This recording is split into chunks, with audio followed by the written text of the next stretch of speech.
स्वतंत्रता दिवस से ठीक पहले जम्मू के डोडा में आतंकियों ने नापाक वारदात को अंजाम दिया।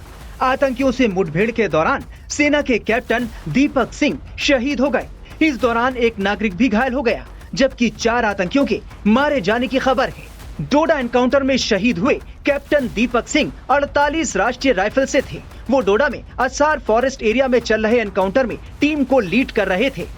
बताया जा रहा है कि दीपक सिंह मूल रूप से देहरादून के रहने वाले थे। दरअसल शिवगढ़ असार पट्टी में छिपे आतंकियों की तलाश करने के लिए सुरक्षा बलों और पुलिस ने इलाके की घेराबंदी कर संयुक्त तलाशी अभियान शुरू किया और इस दौरान घने जंगलों वाले इलाकों में उनके बीच मुठभेड़ शुरू हुई। आतंकियों के साथ हुई मुठभेड़ में कैप्टन दीपक सिंह गंभीर रूप से घायल हो गए। उन्हें सैन्य अस्पताल ले जाया गया, जहां उन्होंने अंतिम सांस ली। उस घेराबंदी के बाद आतंकवादियों ने हमारे सुरक्षा बलों पर फायरिंग की। जिस फायरिंग के बाद एनकाउंटर शुरू हो गया और लगातार ऑपरेशन चलता रहा। सुबह से ऑपरेशन जारी है। बताया जाता है कि हमारा एक कैप्टन जो है वो इस ऑपरेशन में शहीद हो चुका है, लेकिन उसके बाद से पूरी कोशिश है सुरक्षा बलों की कि इन आतंकवादियों को दबोच लिया जाए। अभी तक उनके 4 रक्सैक और उनके कुछ हथियार बरामद हुए हैं। हथियारों में M4 कार्बाइन है। ये M4 कार्बाइन वो यूएस की राइफल है जो कि बुलेट प्रूफ को भी चीर दे, लेकिन हमारे फौजियों का सीना फौलादी है। वो पूरी तरह से तैयार है। चाहे आप M4 लेकर हो या कोई भी राइफल लेकर हो, आतंकवादियों को मौत के घाट उतार दिया जाएगा। देर सवेर उनको मरना ही होगा, उनको जहन्नुम पहुंचा दिया जाएगा। ऑपरेशन लगातार जारी है। बताया जाता है कि एक आतंकवादी जख्मी है, उसे गोली लगी हुई है। खून के निशान और धब्बे भी वहां पे मिले हुए हैं। रक्सैक पे भी खून के निशान लगे हुए थे, उस राइफल पे भी खून के निशान थे। अधिकारियों ने बताया कि मुठभेड़ स्थल से 4 बैग मिले हैं, जिनमें खून लगा है। मुठभेड़ में 4 आतंकियों के मारे जाने की खबर है। साथ ही वहां से M4 कार्बाइन भी बरामद की गई हैं। अधिकारियों ने बताया कि सुरक्षा बलों और आतंकियों के बीच मुठभेड़ होने के बाद आतंकी उधमपुर जिले के पटनी टॉप में निकट जंगल से डोडा में घुस गए। अधिकारियों के मुताबिक उधमपुर में मंगलवार शाम करीब 6 बजे सुरक्षा बलों को आतंकियों की मौजूदगी का पता चला था। आधे घंटे बाद उनके बीच मुठभेड़ शुरू हो गई। सुरक्षा बलों ने रात भर में इलाके को चारों ओर से घेर लिया। सुरक्षा बलों ने आज सुबह फिर से तलाशी अभियान शुरू किया। सुबह करीब 7:30 बजे दोबारा आतंकियों और जवानों के बीच गोलीबारी शुरू हुई।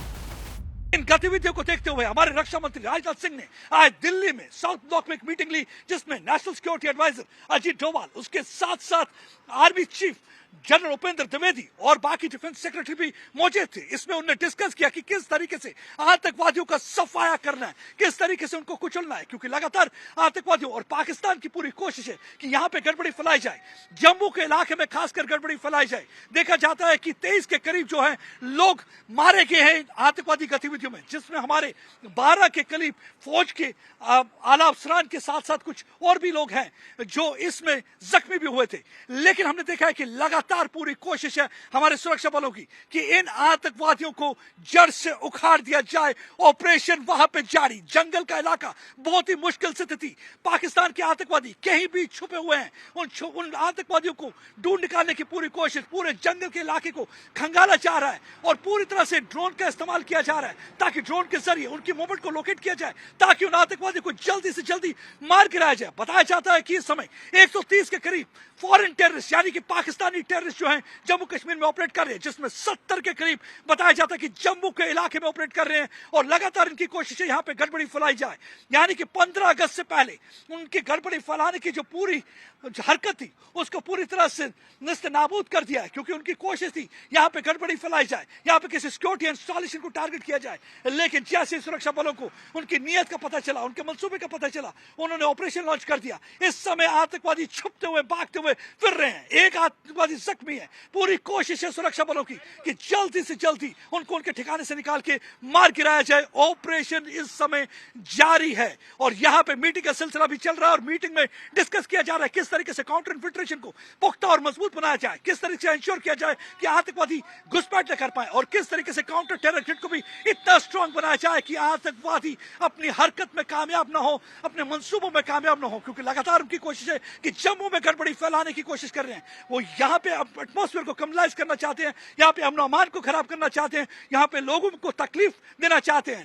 लेकिन लोग अपने सुरक्षा बलों के साथ है और सुरक्षा बलों ने ठान लिया कि इन आतंकवादियों को मौत के घाट उतार दिया जाएगा। हमने देखा था ये पहले भी 90 के दशक में भी उन्होंने जम्मू में गड़बड़ी फैलाने की कोशिश की थी। जब जब उन्होंने गड़बड़ी फैलाने की कोशिश की है तब तब उनको दबोच लिया गया। थोड़ी देर के लिए जरूर वो अपनी हरकतों में कामयाब हो जाते हैं, लेकिन बाद में उनको मौत के घाट उतरना होता है, क्योंकि उनकी जगह सिर्फ कब्रिस्तान है।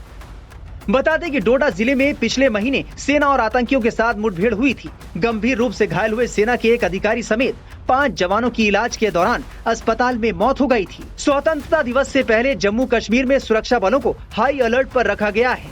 जम्मू में 3000 से ज्यादा सेना के जवान और बीएसएफ के 2000 जवान तैनात किए गए हैं। इतना ही नहीं, असम राइफल्स के करीब 1500 से 2000 जवान भी तैनात हैं।